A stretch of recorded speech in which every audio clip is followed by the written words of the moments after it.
GTA 5. Whether you like it or not, it's probably one of the most famous and successful open-world video games. When you play GTA, you feel a sort of absolute freedom and satisfaction. You can steal and fly a plane, get high-speed chased by the police. But have you ever heard about the theories surrounding this game? I did find plenty of theories. In today's video, I'm going to present 10 of them, which to me are the most interesting and the most plausible at the same time. So, let's go!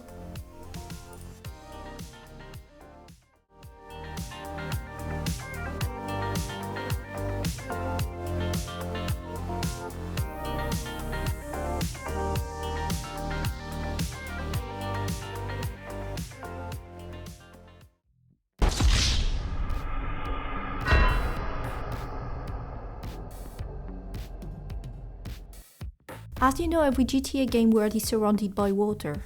The cities obviously aren't connected to a country, which makes think that they are self-contained countries.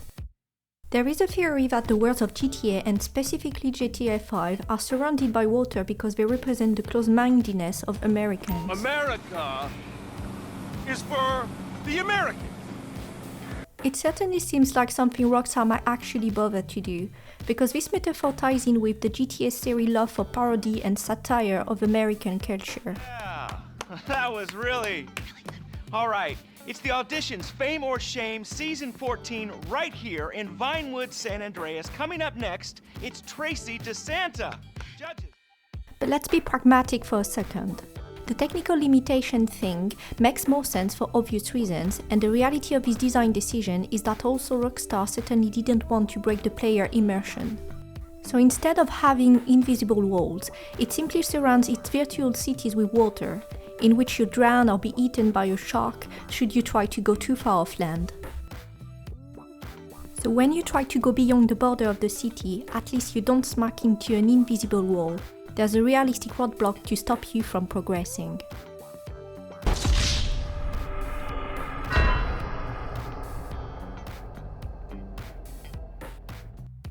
Okay, we know that GTA games are full of criminals and gangsters. Crime just seems to be a common thing and NPCs seem easily offended. Just watch the pedestrians run around all over the places due to the slightest indiscretion. The big question is why the police in GTA games don't chase after you for road violations like speeding and dangerous driving. They only seem to care if you hurt someone actually. The obvious answer is that it's okay, just a game. That would be absolutely terrible and boring to have the police chasing you all the time each time you do something wrong. But let's be honest, we mostly play GTA to steal cars, drive fast and kill people. A theory is that you're never actually speeding in the worlds of GTA. That's because in the standard GTA game world, 1 second is equal to 1 minute in real time. So while it may seem like you're speeding, it's actually taking you 3 minutes in the game world to overtake one car. A guy calculated the precise speed of driving in GTA. A full day cycle in GTA is 48 minutes, which means that if a car is going at 90 miles per hour, that would actually only be 3 miles per hour relative to the day cycle.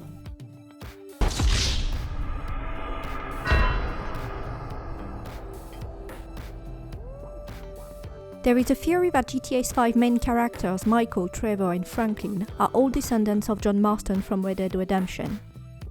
Yes, John Marston. Let me explain. In Red Dead Redemption, John Marston has a special ability called Deadeye, which allows him to slow down time and target enemies with increased accuracy and effectiveness. That's usually the feature you use to shoot multiple enemies at once. In GTA 5, we see that each main character has a special ability.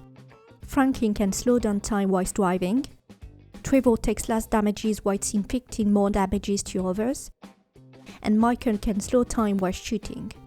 They're all in some way inspired by Red Dead Redemption Deadeye feature. That's not even the most interesting aspect of this theory, so stick with me. In Red Dead Redemption, John Marston has 3 personalities. He's a family man that wants to get back to his family. Michael is also a family man looking to fix broken relationship with his wife and children. John Marston wants to get a better lifestyle and get out of the troubles he's been in the past.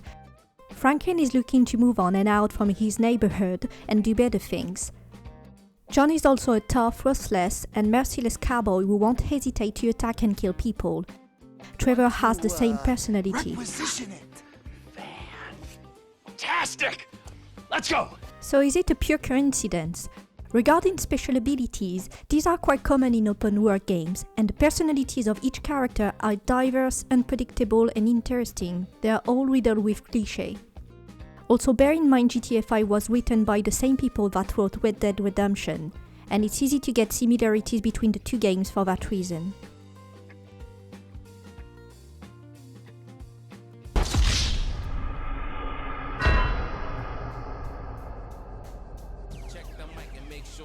There is a theory that insurance companies in GTA actually implant citizens with high-tech trackers that allow them to monitor their health. These trackers also act as a kind of GPS, so the insurance companies know where everyone is at all times. That would probably explain why you get a wanted level the very second you injure someone, regardless of whether or not the police can see you. And the insurance company then inform the police, who quickly arrive on the scene.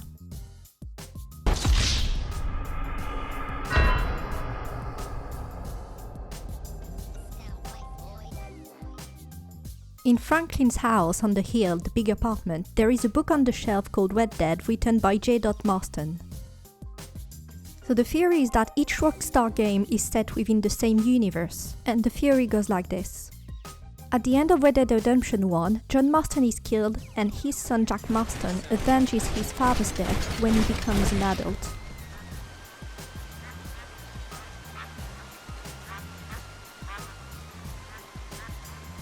Before dying, John Marston has almost achieved that redemption. He wanted to make a better life for him and his family, and in doing so, his son was able to make something of himself. So Jack became a writer and wrote Red Dead, a book that chronicles his father's life. And this is the ultimate redemption for both John and Jack, to tell the world their story.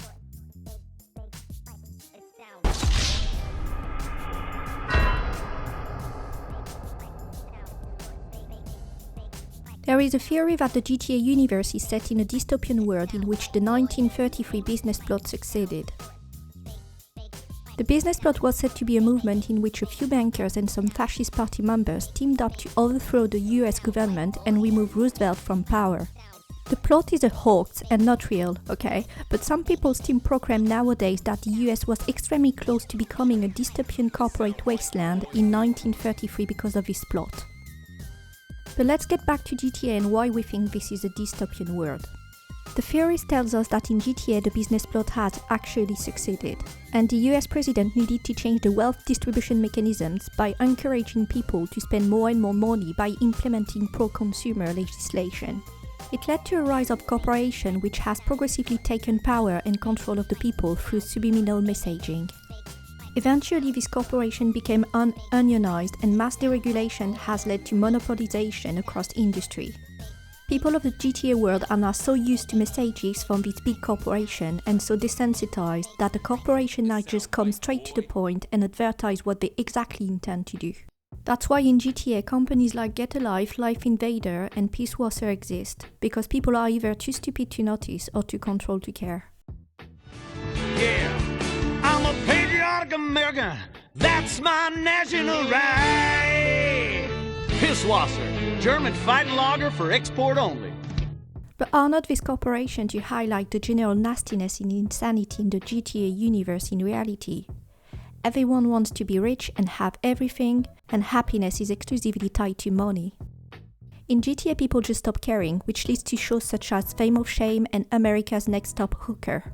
If you listen to radio stations, they are filled with talkback, with callers detailing the most disgusting things.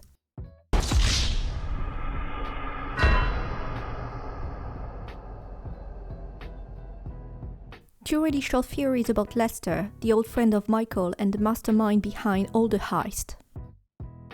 Anyone who has played GTA San Andreas remembers Zero as the nerdy guy who gifted us with the pleasure of Supply Line's mission. There is a theory that perhaps Zero grew up, became afflicted with a terrible disease, met Michael and Trevor and became Lester Crest. Their ages match up. Zero is probably in his 20s in 1992 and Lester in his 40s in 2013. Another theory is that Lester knew Trevor was still alive in GTA 5. Lester knows everything about the criminal underworld. He knows every criminal and he knows every job that is being pulled off. Even though Michael was in witness protection, Lester was still able to track him, so there's no reason why he couldn't have done the same with Trevor. Additionally, after the heist, Trevor didn't necessarily keep a low profile, and he even kept his real name. So Lester surely knew he was still alive, but he decided to keep that information from Michael for some reason.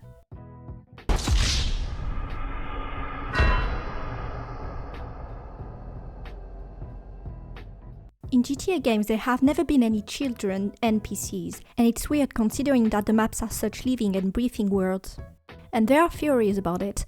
Because life in GTA cities is full of danger like carjackings, murders, robberies, families with children all decided to move to the safer suburban areas. This would explain why there are children in Bully's suburban town of Woodworth, which is known to exist in GTA's universe, but not in Los Santos. There is also an alternative theory that GTA's world is in economic decline. Therefore, people struggle to afford feeding extra children, especially in more expensive city environments. This also explains the low number of students in Bully's Woodworth Academy, which only hosts 65 students.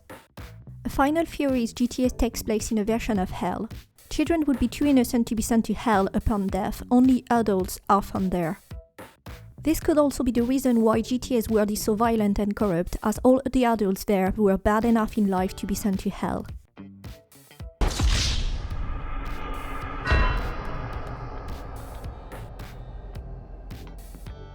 There is a theory that Michael, Trevor and Franklin could be in reality the same character but portrayed differently depending on the scenario they are in.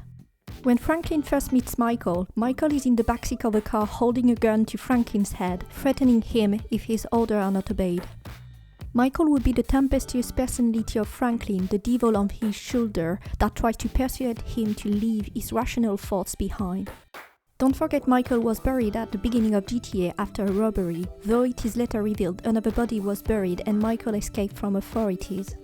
But if Michael is Franklin's demon, does this mean Trevor is his angel? That would be funny, but not exactly. In reality, people have sympathy for Trevor. He may be seen as a mentor figure, but he is a genuine psychopath with egotistical tendencies and no capacity for love. He is Franklin's superdemon, the most dangerous and self-destructive side. According to the theory, Franklin is the main character of GTA 5 and Trevor and Michael are two parts of his personality. Maybe GTA 5 also uses the three protagonists as a metaphor to explore personality disorders. There is this push and pull between right and wrong, and Franklin's fate depends on each of his choices. You will probably remember that Franklin decides who will live and who will die. Even though Franklin appears to be the weaker of the three characters, the youngest and the most inexperienced, emotionally he is the foundation, the one in charge of each person's destiny.